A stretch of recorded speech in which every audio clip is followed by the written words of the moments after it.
안녕하십니까, 신원입니다. 건강보험공단 강의를 이제 시작하도록 하겠습니다.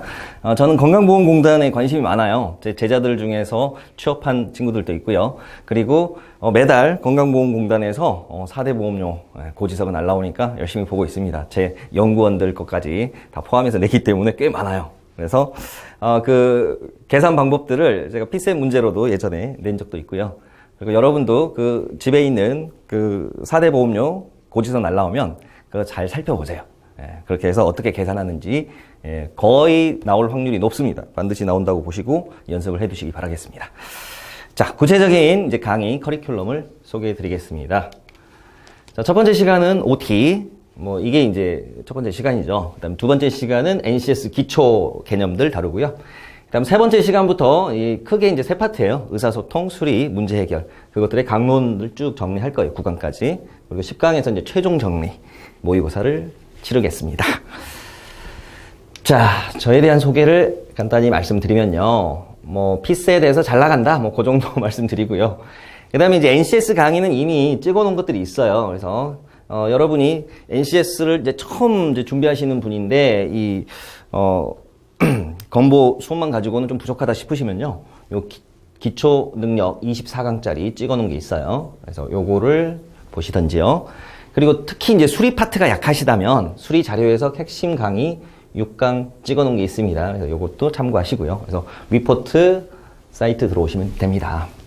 그리고 피셋 문제 전반적인 그 풀이를 듣고 싶다면 프라임법 학원에서 진행한 강의들이 있으니까요. 기초 강의나 기본 강의 정도 들으시면 되겠습니다. 그리고 연락처 이거 좀 체크해 두세요.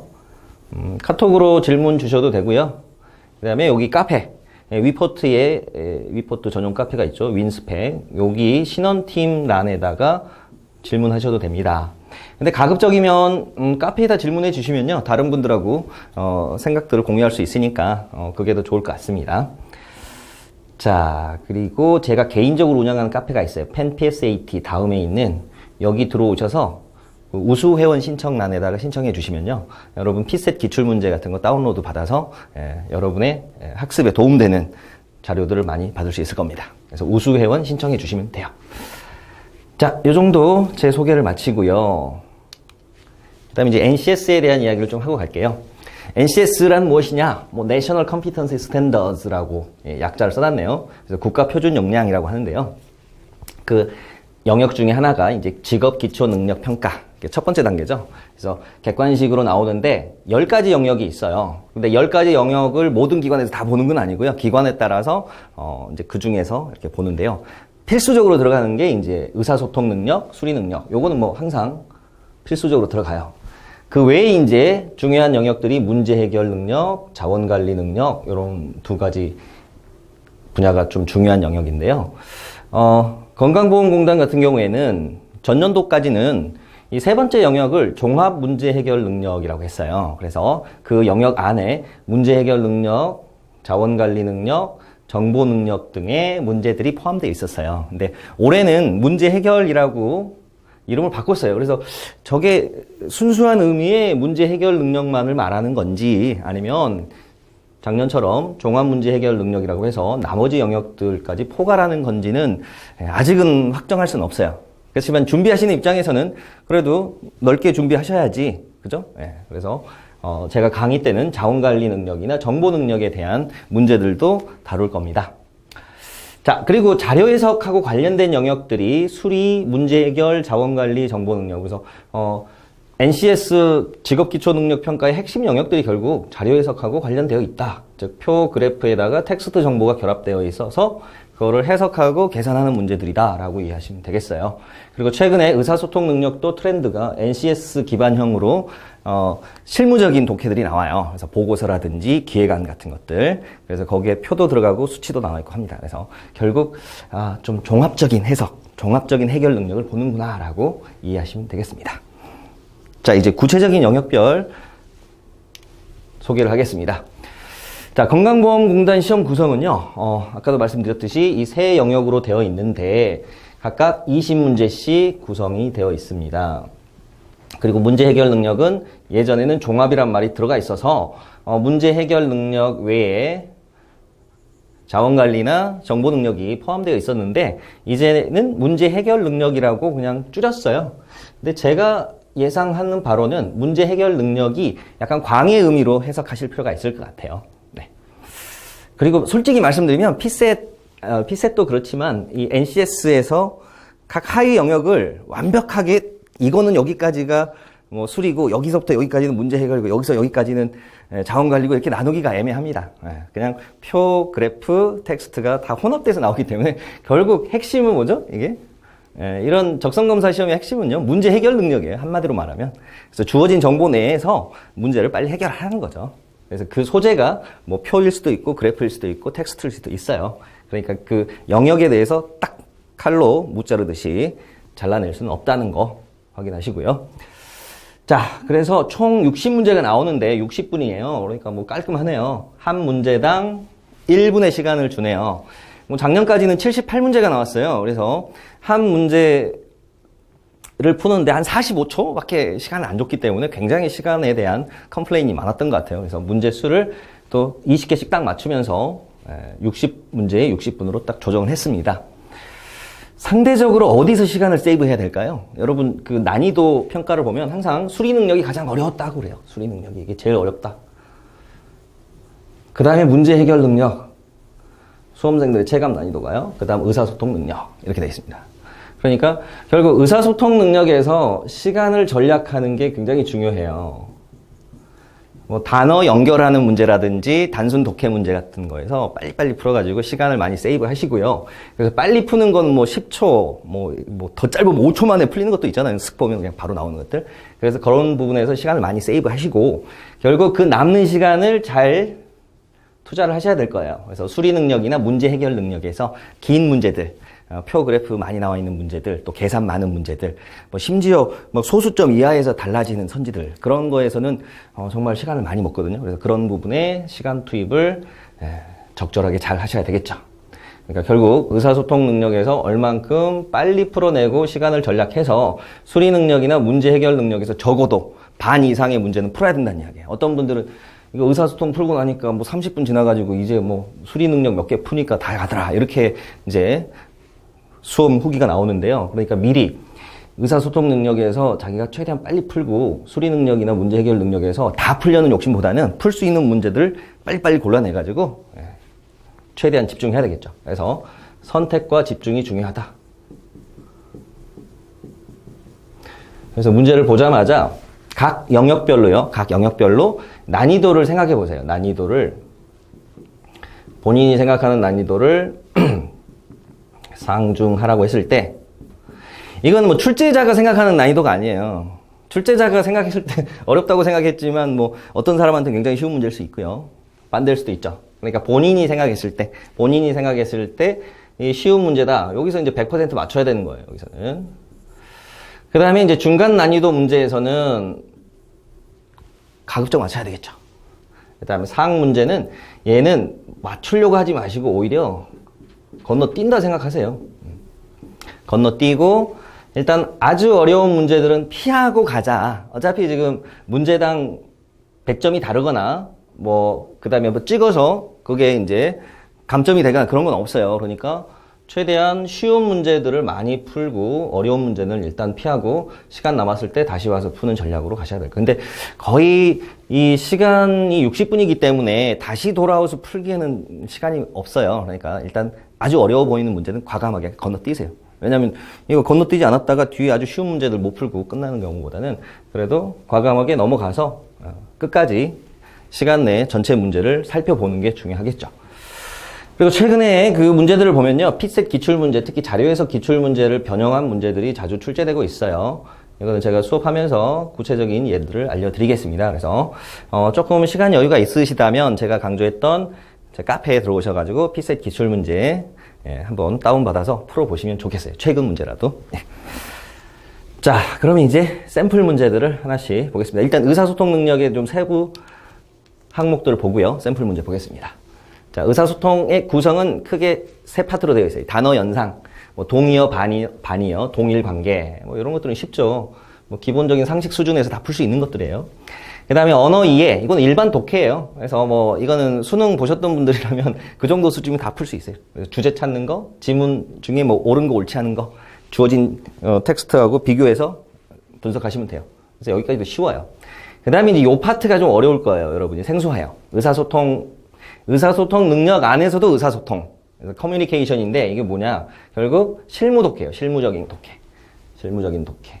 그래서 NCS에 특화되어 있는 건데, 자, 공문서, 보고서, 기획서, 회의록, 보도자료, 이런 것들을 대상으로 합니다. 그러니까 평소에 잘 안 읽어보던 것들이죠.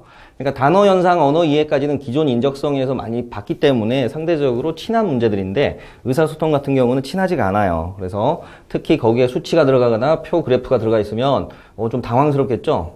그래서 평소에 많이 풀어보셔야 돼요. 많이 풀어봐서 그 패턴에 익숙해지셔야 돼요. 자, 그 다음에 샘플 문제를 하나 보도록 하겠습니다. 단어 연상 문제 하나 볼게요. 자, 이 내용을 다 읽을 필요가 없죠? 밑줄 쳐진 부분만 보세요. 콜레라균, 미생물. 무슨 관계예요? 부분 관계죠? 부분하고 전체 관계예요. 미생물이라는 게 전체고, 콜레라균은 그 일부예요. 그 중에 하나예요. 따라서 이런 관계를 찾아내라. 1번 보겠습니다. 소나티네, 악곡. 그러네요. 소나티네가 악곡의 한 부분이죠. 그 다음에 2번 악어, 악어새. 요거는 이제 동물들의 공존관계에 있는 동물이죠. 그 다음에 3, 절도, 사기. 요거는 그냥 병렬, 나열한 거죠. 그 각각의 범죄를. 그 다음에 4번, 조현병, 정신분열병. 요거는 이제 동의어 관계죠. 그래서 1번이 바로 답이 되겠네요. 그래서 이런 것들은 10초도 안 걸려야 되겠죠. 딱 보는 순간 바로 찾아내야 되겠습니다.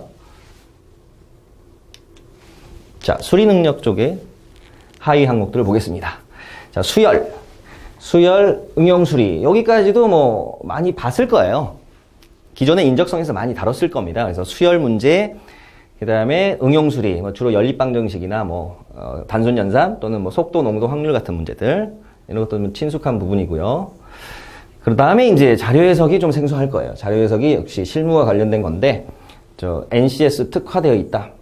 특히 본인이 지원하는 공사공단의 관련 업무랑 관련이 2번 나왔네요. 관련 업무랑 관련된 자료들이 많이 나와요. 그러니까 한전을 지원하시는 분이라면 전기 관련된 통계가 많이 나오고요. 이제 여러분은 이제 건강보험에 일단 포커스를 두고 있으니까 건강보험공단에서 일단 관련 업무가 뭘까요? 건보료, 그죠? 건보료에다가 장기요양보험 등등등 있죠. 자, 그런 것들 관련된 그 계산 문제가 나올 거고요.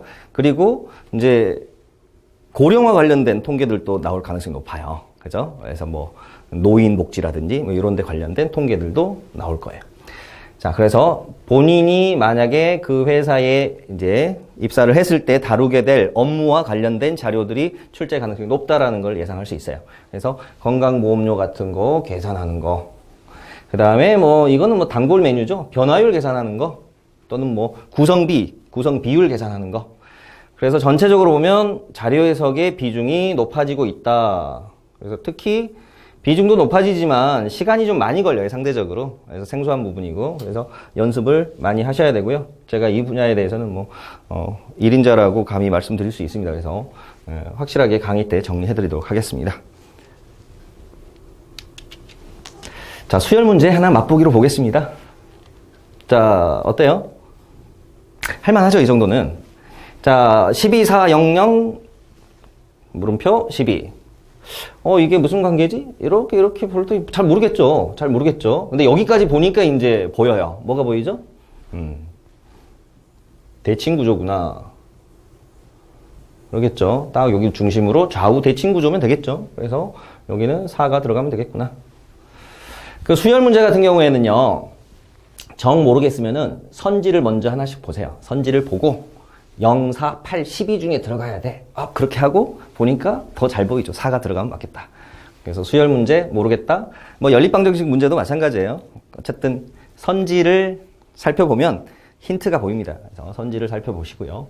그 다음에 수열에 일반적으로 나오는 규칙들 있죠. 등비 수열, 등차 수열, 개차 수열, 피보나치 수열 등등등. 그런 것들은 이제 수업 시간에 제가 구체적으로 말씀드리겠습니다. 자, 그리고 응용수리 문제 하나 보겠습니다. 이 시차 문제인데요. 시차 하면은 굉장히 좀 어렵게 생각하시는 분들이 많아요. 그런데 어렵지 않아요. 절대 어렵지 않고요. 시차하면 가장 먼저 이걸 생각하세요. 여러분이 세계 지도를 그려라고 그러면은, 한국을 가운데다 놓는 그런 지도를 많이 연상하세요. 근데 그 유럽이 중심인, 유럽이 가운데 오는, 즉, 한국이 동쪽에 와 있는 지도를 먼저 그려보세요. 자, 그럼 간단하게 대략 그려볼게요. 요게 이제 아메리카 대륙이고요. 그 다음에 이제, 요렇게 해서, 예. 여기 일본도 그려줄까요?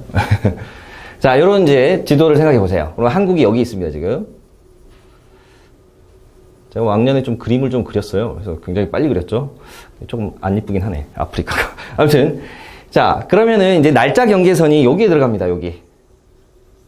즉, 여기, 시베리아 끝에 하고, 여기 알라스카 나와 있는, 원래 이제 정상적인 우리가 보는 일반적인 지도라면 얘가 이제 이쪽에 가 있겠죠? 그래서 거기가 이제 날짜 경계선이 들어가요. 그러니까, 이제 우리나라 입장에서 저 미국하고 시차 계산을 하면 얘가 이쪽에 있으면 이제 헷갈린단 말이에요. 그죠? 가다가, 날짜가 바뀌네? 아, 일로 가면 안 되고, 돌아서 가야 되는구나. 헷갈려. 그러니까 항상 오른쪽에다가 한국을 두세요. 그러면 간단해요. 한국보다 시간이 빠른 데는 거의 없어요. 어디예요?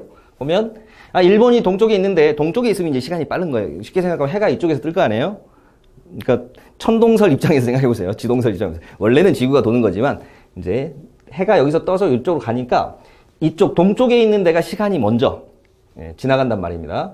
자, 그러니까 일본이 시간은 해는 먼저 떠요, 일본이. 그런데 일본하고 우리는 그냥 같은 시간대를 씁니다. 그래서 시차가 없어요.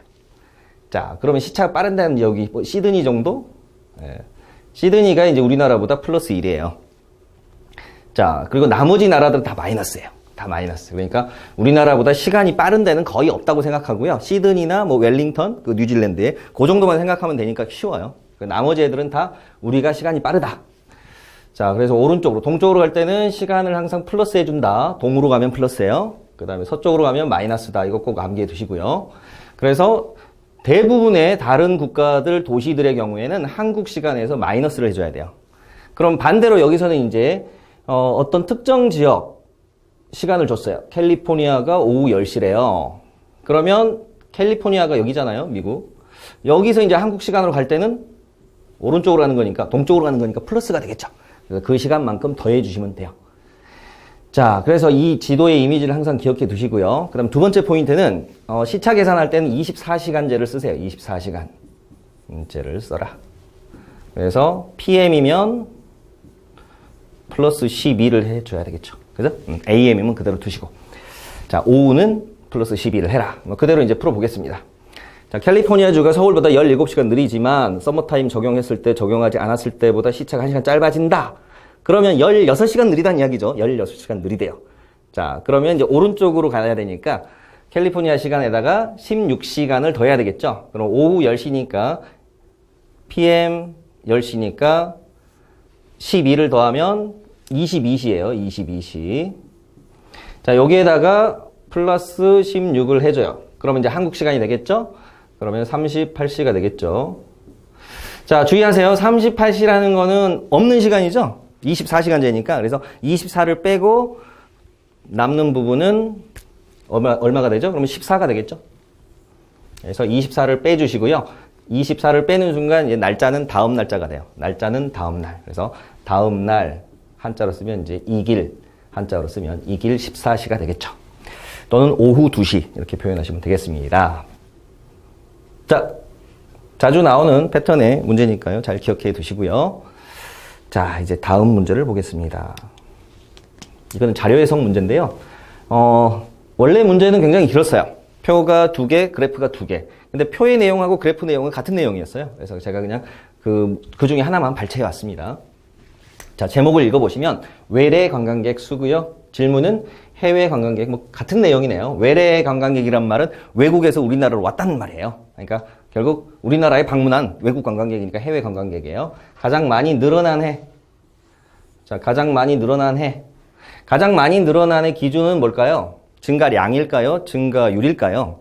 당연히 증가량이에요. 아무 말 없으면 증가량으로 봐야 돼. 델타 T. 그럼 증가량을 계산하는 방식은 자, T1, T2 사이에 증가량 계산해라. 그럼 델타 T는 첫 번째 공식은 그냥 빼주면 되겠죠. T2에서 T1을 빼주면 돼요. 그래서 요 숫자들 간의 간격, 이것들을 계산하면 되긴 되겠죠. 그런데 그러려고 보니까 시간이 많이 걸릴 거 아니에요. 그러니까 그렇게 푸시면 좋은 접근이 아니고요. 두 번째 방법은 뭐냐면, 자, 증가율을 공식으로 한번 써볼게요. 먼저 증가율이 X%라면 이 퍼센트는 항상 뒤에 곱하기 100을 합니다. 자, 분모는 처음 값이에요. 처음 값 T1. 그 다음에 분자는 증가량이에요. 그러면 증가량에 대한 식으로 바꿔볼게요. 그럼 어떻게 하시면 돼요? T1을 이쪽으로 보내서 곱해주면 되겠죠. 그래서 증가량의 두 번째 식은 처음 값에다가 X%를 곱하는 구조, 즉 증가율을 곱하는 구조. 물론 이제 곱하기 100이 나누기 100으로 바뀌겠죠. 일로 가면. 즉 예를 들어서 뭐 3%다. 그럼 0.03 뭐 이렇게 이제 바뀌겠죠. 10%라고 0.1 이렇게 이제 소수로 바뀌겠죠. 그렇지만 뭐 100으로 나누는 것도 공통이니까요. 결국 핵심은 뭐예요? T1에다가 즉 전년도 값에다가 증가율을 곱하는 구조. 요 알맹이만 보시면 돼요. 이 곱하는 구조로 풀어야 되겠구나. 그러니까 즉 이렇게 2007년에 전년 대비 증가량은 이렇게 빼도 되지만 이렇게 풀 수도 있다는 거예요. 즉 6155의 4.8%가 요 두 개 사이의 값하고 두 개의 차이 값하고 같겠죠. 이런 식으로. 그럼 이것도 다 계산해야 되나요? 아니죠. 뭐하러 계산해요? 자, 패턴을 보세요. 패턴. 자, 패턴 읽기.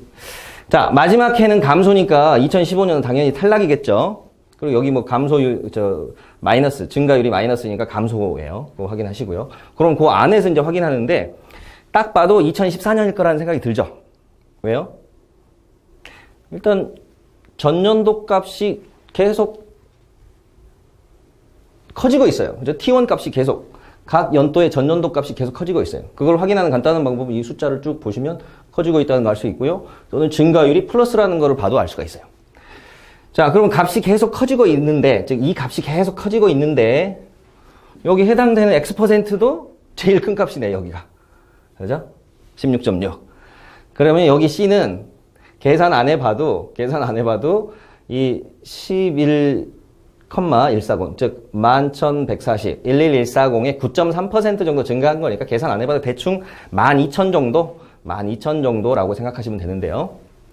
따라서 이렇게 곱한 값이 12,000에 16.6% 곱한 값이 가장 크다라는 걸 그냥 계산 안 하고도 풀 수 있어야 돼요. 자, 뭐 쉽게 이해되셨나요? 그래서 전년도 값에다가 증가율을 곱하는 구조인데 2014년이 전년도 값도 가장 크고 그러니까 2015년을 제꼈기 때문에 이 14202는 이용되지 않은 거예요. 그러니까 이건 볼 필요 없고 이제 전년도 값들 중에서 보면 각 연도의 전년도 값들 중에서 2014년이 가장 크고 C가 가장 크고 그 다음에 곱해지는 증가율도 여기가 가장 커요. 16.6%. 자, 그럼 증가율 하나 질문해 볼게요. 여기 A나 B는 16.6%보다 클까요? 작을까요? 어때요? 뭐 앞에 숫자만 볼게요. 64에서 68. 뭐 반올림에서 65로 본다 하더라도 10%도 안 되네요. A는. 그 다음에 B의 경우는요. 두 자리만 일단 읽어볼게요. 78, 87인데 뒤에 9가 있으니까 88로 읽읍시다. 그럼 78에서 10 정도 커진 거예요. 그럼 10%보다는 크지만 15%는 안 된다는 걸 쉽게 알 수 있겠죠. 그래서 결국 이 2014년이 최대값 곱하기 최대값의 구조다. 각각 최대값의 구조로 나온다. 따라서 계산 필요 없이 알 수 있다. 자, 여기까지 이제 자료 해석 샘플 문제였습니다. 다음 문제는 아니고요. 다음 영역 보겠습니다. 이제 문제 해결 능력인데요. 자, 문제 해결 능력을 협의의 관점에서 보면은 명제 문제, 참거짓, 기존의 인적성에서 봤던 문제와 그 다음에 독해 플러스 수리가 결합되어 있는 형태, 즉 의사소통하고 수리가 결합되어 있는 형태, 그래서 자료 해석하고 유사한 문제로 분류를 할 수가 있어요. 그런데 문제 해결 능력을 좀 광의로 이해를 하자면 자원관리 능력, 정보 능력까지 포함된다. 이거는 제가 아까 말씀드렸듯이 작년까지는 종합이라는 말을 붙여서 나왔잖아요. 그러니까 이 파트들도 체크를 해봐야 돼요. 그래서 자원관리 능력은 시간 예산, 물적자원, 인적자원 관리로 세분화시킬 수 있고요. 이것도 뭐 그냥 소재만 이렇게 갈리는 거지 문제 푸는 거는 결국 뭐 표 그래프 해석하고 계산하는 거예요. 자료 해석하고 유사하다. 그 다음에 정보 능력은요. 표 그림에 제시된 규칙을 찾아가지고 적용하는 거고요. 그 다음에 코드 같은 거 어떻게 부여하는지 확인하는 거. 뭐 그런 것들이 핵심적인 파트가 되겠습니다. 자, 이렇게 하면은 이제 전반적인 오리엔테이션이 끝난 겁니다. 이제 대충 그림은 그려지시죠?